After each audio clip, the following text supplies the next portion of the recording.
তাআলা আনহা তিনি যেন নিজের কাজে মগ্ন হয়ে গিয়েছেন।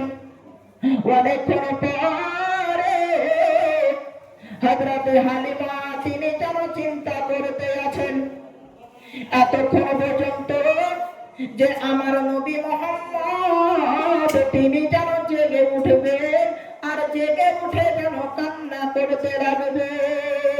যাই যাই যাই আমি যেন আমার নবী মুহাম্মদের কাছে যাই, আমি যেন দেখতে চাই যে আমার দুধ বেটা যেন কান্না করছে কিনা।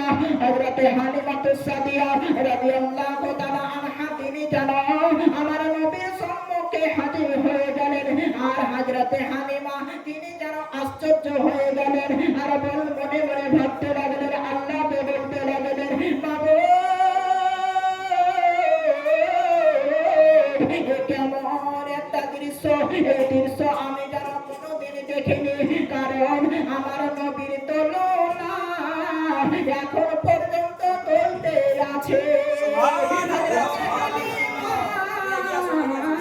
হযরত হালিমা তিনি যেন চিন্তায় চিন্তিত হয়ে গেলেন, হযরত হালিমা তিনি যেন অবাক হয়ে গেলেন আর মনে মনে ভাবতে লাগলেন, এ কেমন, এটা কি করে সম্ভব হতে পারে? আমি তো অনেকক্ষণ আগে কেন তুলনা দিয়ে দিয়েছি, এখন তো তুলনার আর বলার কথা নয়, এখন তো আমার কথা, কিন্তু এই তুলনা যেন বলতে আছে।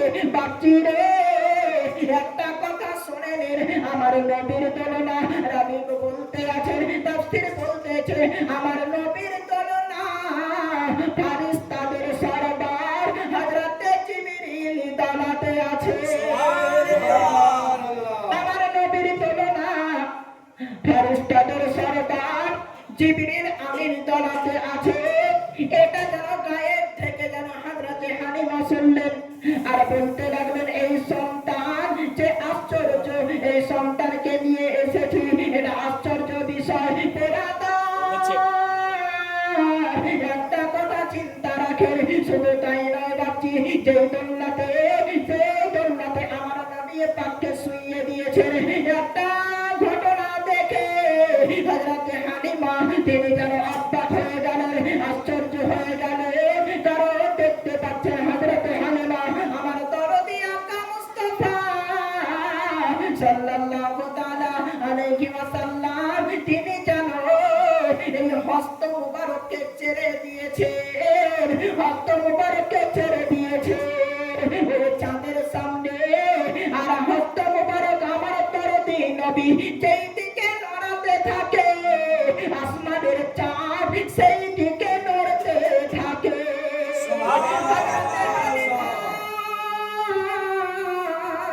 রাদিয়াল্লাহু তাআলা আনহা তিনি যেন মনে মনে ভাবতে লাগলেন, আল্লাহ গো, মাবুদ গো, এ কেমন খেলা, এই খেলা আমার মুহাম্মদ কি করে শিখতে পারে না? এটা কেমন খেলা গো, এই খেলা আমি জীবনে দেখিনি। ওই হস্ত মুবারককে ছেড়ে যেই দিকে নড়াতে থাকে ওই আসমানের চাঁদ যেমন নড়তে থাকে। হালিমা দেখে আশ্চর্য হয়ে গেলেন যে এটা এই খেলা কেমন খেলা, যে আঙুল যেদিকে নড়তে থাকে আসমানের চাঁদ ওই দিকেই নড়তে থাকে। হালিমা বড় আশ্চর্য হয়ে গেলেন। হালিমা মনে মনে কিন্তু ভাবতে পারছে না এটা কি করে সম্ভব, কি করে হতে পারে। রাত্রি যখন গভীর হলো তখন তিনার স্বামী হযরত হারিসকে বলতে আছেন, হে আমার প্রাণের স্বামী, আমরা যে শিশুটিকে নিয়ে এসেছি, যে বাচ্চাটাকে নিয়ে এসেছি, সেই বাচ্চাটার কিছু কিছু কাজ দেখে আমাকে অবাক লাগছে, আশ্চর্য হয়ে যাচ্ছে। বলে কেন রে, কি হয়েছে? বলতে আছে যে আজকে দেখলাম যে আমার দরদি আকা মুস্তাফা সাল্লাল্লাহু তাআলা আলাইহি ওয়াসাল্লাম আমার দুধ বেটা একটা আঙুলকে ছেড়ে দিয়েছে আর আসমানের চাঁদ সেই দিকে নড়তে আছে। তো বেরাদা আমার হযরত হালিমা তিনি যেন আশ্চর্য হচ্ছে। আমার হযরত হালিমা তো জানে না যে এটাই শিশু নবী, এটাই আখিরি নবী, তখন তো জানে না, তখন তো নবুয়ত প্রাপ্ত হননি। কিন্তু আমার নবী ঠিকই জানে যে আমি আখেরি নবী, আমি শেষ নবী। বেরাদার, হযরতে হালিমা তো জানেন না, কিন্তু বেরাদার হযরতে হালিমা তিনার স্বামীকে বলতে আছে, হে আমার প্রাণের স্বামী, এটা কেমন ছেলে, কেমন বাচ্চা যে আসমানের চাঁদ নড়তে থাকে তিনার আঙুলের ইশারায়? তিনার কিন্তু কিছু হয়েছে নাকি? তো হযরতে হালিমা তিনি যেন মনে মনে চিন্তা করছেন যে এই ছেলেকে আমরা আমিনার বাড়িতে রেখে আসবো। হযরতে হালিমা তিনি যেন চিন্তা করছেন। তো হযরতে হারিস বলতে আছেন কি থাকো, দেখো না কি হয়। তো বেরাদা এই রকম করে দিন যায় রাত আসে, দিন যায় রাত আসে। হঠাৎ বড় হতে থাকে আমার নবী। বড় হওয়ার পরে হযরতে হালিমাকে প্রশ্ন করতে আছেন, মা গো, আমি জানি যে আমার একটা দুধ ভাই এবং একটা দুধ বোন আছে, তা তাদেরকে আমি দেখতে পাই না কেন মা? তো হযরতে হালিমা রাদিয়াল্লাহু তাআলা আনহা তিনি যা বলতে আছেন, বেটা মোহাম্মদ রে, তোমার দুধ ভাই বোন গুলো ওই ময়দানে যায় মেষ চড়াতে, ওই জন্য দেখতে পাবো না। আমার দরদি আকা মুস্তাফা সাল্লাল্লাহু তাআলা আলাইহি ওয়াসাল্লাম হযরতে হালিমাকে বলতে আছেন, মা গো, ও গো মা, আমি এখন বড় হয়ে গেছি না, আমি ওই মেষ চড়াতে যাব না।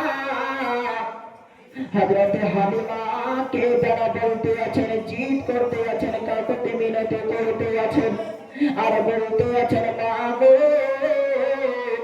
একটিবার যেন ভাই বোনদের সাথে খেলা করতে যাব, ওই ভাই বোনেরাকে ডেকে পাঠান না, ওই ভাই বোনেদের সাথে আমি যেন খেলা করতে থাকবো।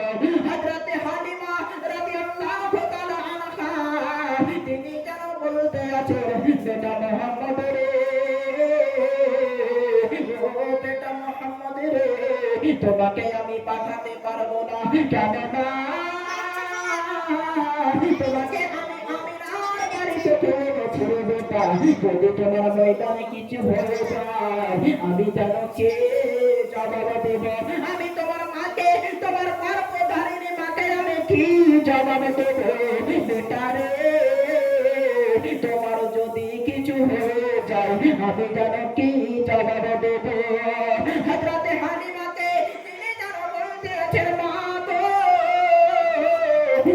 মা, আমার যেন কিছু হতে পারে না, আমাকে একটিবার ওই ময়দানে যেতে দিন, একটিবার ময়দানে খেলা করতে যাব।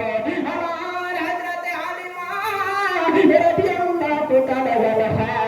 রাদিয়াল্লাহু তাআলা আনহা যারা বলতে আছেন, ও বেটা মুস্তাফা রে, বেটা জিদ করো না, তোমাকে আমি ময়দানে পাঠাবো না। হঠাৎ করে দেখতে পাচ্ছেন যে হযরতে হালিমার দুটি সন্তান ছিল, ওই দুটি সন্তান যেন মোষ চড়াতে যায়, আর মোষ চড়াতে এসে যেন বলতে থাকলেন, বলতে আছে, মা গো, মা, আমরা একটা চিন্তা করেছি গো মা, একটিবার যেন আমার দুধ ভাইকে আমাদের সাথে পাঠান না। ও হযরতে হালিমাকে বলতে আছে, মা গো, আমাদেরকে একাই মেষ চড়াতে ভালো লাগে না মা, একটিবার যেন আমাদেরকে যেতে দিন, আমার দুধ ভাইকে যেন যেতে দিন। হযরতে হালিমা তিনার যেন মনে একটু করুণা এলো, বলতে আছেন, ঠিক আছে আমি পাঠাবো, কিন্তু ওরে আমার বেটি বেটারা, তোমার এই দুধ ভাইকে যেন একটু লক্ষ্য রাখিও। হযরতে নবী পাক যেন খুশি হয়ে গেলেন এবং তিনার ভাই বোনদের সাথে যেন মেষ চড়াতে ময়দানে যাবে। আমার নবী পাক ওই তিনার ভাই বোনদের সাথে মেষ চড়াতে গেলেন। বেরাদার, কত সুন্দর ঘটনা একটিবার লক্ষ্য রাখে যে আমার নবীর মুজিজা কাকে বলা হয়। বাপজি, আমার নবীর মুজিজা কাকে বলা হয় একটিবার লক্ষ্য করেন। আমার নবী আকা মুস্তাফা সাল্লাল্লাহু তাআলা আলাইহি ওয়াসাল্লাম তিনি যেন ওই ময়দানে গিয়ে একটা করতে আছেন, আরাম করতে আছেন একটি গাছের নিচে, তিনি যেন আরাম করতে আছে। আর যতজন আজকে চড়াতে যত রাখাল গুলো এসেছে, ওই রাখালেরা আজকে যেন সুন্দর মতো খেলা করতে পারছে। বলে কেন? আমার নবী যাওয়ার পরে যেখানে যে বকরিগুলো ছিল, যে ছাগলগুলো ছিল, যেখানে মুখ দিয়ে যায় আমার নবীর ওসিলাতে সেইখানে ঘাস পেয়ে যায়।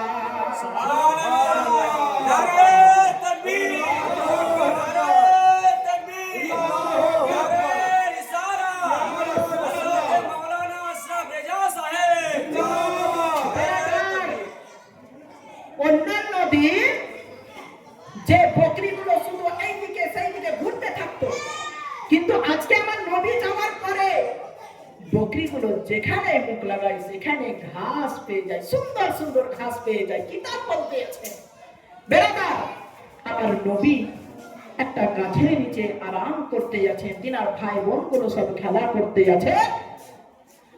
আমার নবী তিনি যেন গাছের নিচে আরাম করতে আছে।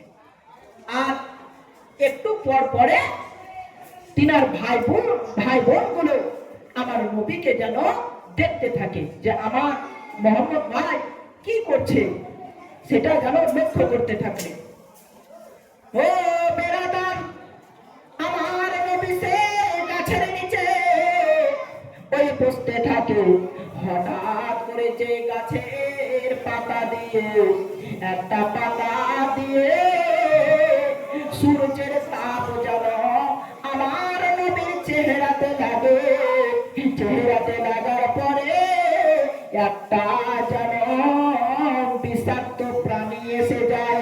ওই প্রাণীটি হলো একটা বিষাক্ত সাপ।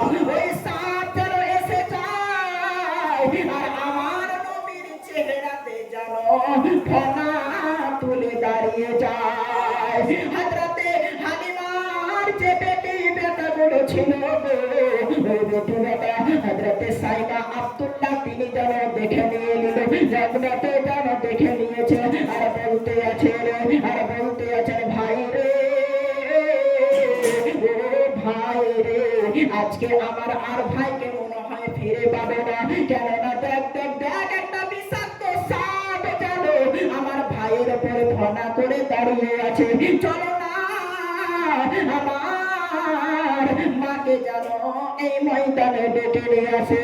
ওই সাইবা যেন ছুটতে তিনার বাড়ি চলে গেলেন। আর বলতে আছেন, মা গো, মা, একটিবার চলেন না, ময়দানে যেতে হবে। বলে বেটি রে, কি হয়েছে রে, কি হয়েছে?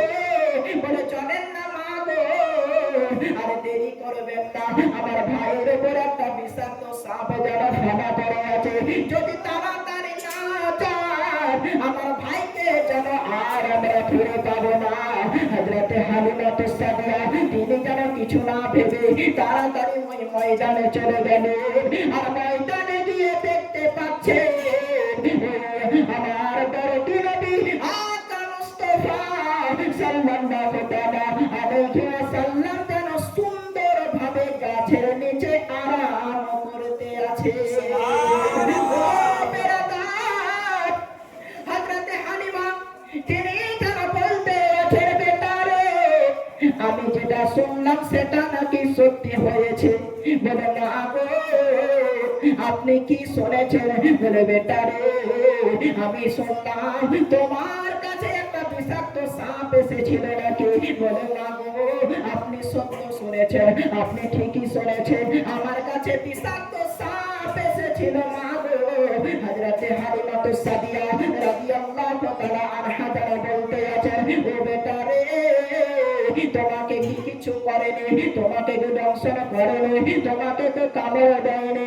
আমার দরদি মুস্তাফা সাল্লাল্লাহু তাআলা আলাইহি ওয়াসাল্লাম যেন বলতে আছেন, মা গো,